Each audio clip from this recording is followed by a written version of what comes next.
ജീവിച്ചിരിക്കെ മരണാനന്തര അവയവദാനത്തിനായി രജിസ്റ്റർ ചെയ്യേണ്ടത് ഇങ്ങനെ. ആധാർ കാർഡ് വഴി വളരെ എളുപ്പത്തിൽ രജിസ്റ്റർ ചെയ്യാം.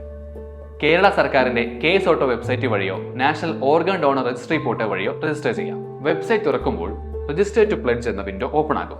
അതിൽ ആധാർ നമ്പർ നൽകുക.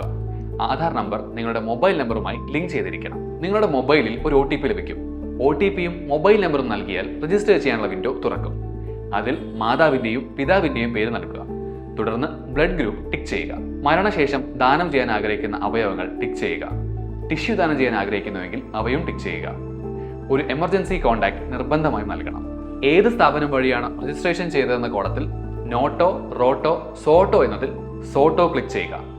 തുടർന്ന് വരുന്ന കോളത്തിൽ കേരളം എന്ന് ടിക്ക് ചെയ്താൽ രജിസ്ട്രേഷൻ പൂർത്തിയാകും. രജിസ്ട്രേഷൻ ചെയ്ത് കഴിഞ്ഞാൽ വിവരങ്ങൾ അടങ്ങിയ സർട്ടിഫിക്കറ്റ് ലഭിക്കും. ഇത് ഡൗൺലോഡ് ചെയ്ത് സൂക്ഷിക്കാം. രജിസ്ട്രേഷൻ ചെയ്ത കാര്യം വീട്ടുകാരെയോ ബന്ധുക്കളെയോ നിർബന്ധമായും അറിയിക്കണം. നിങ്ങളുടെ രജിസ്ട്രേഷൻ വിവരങ്ങൾ രഹസ്യമായിരിക്കും.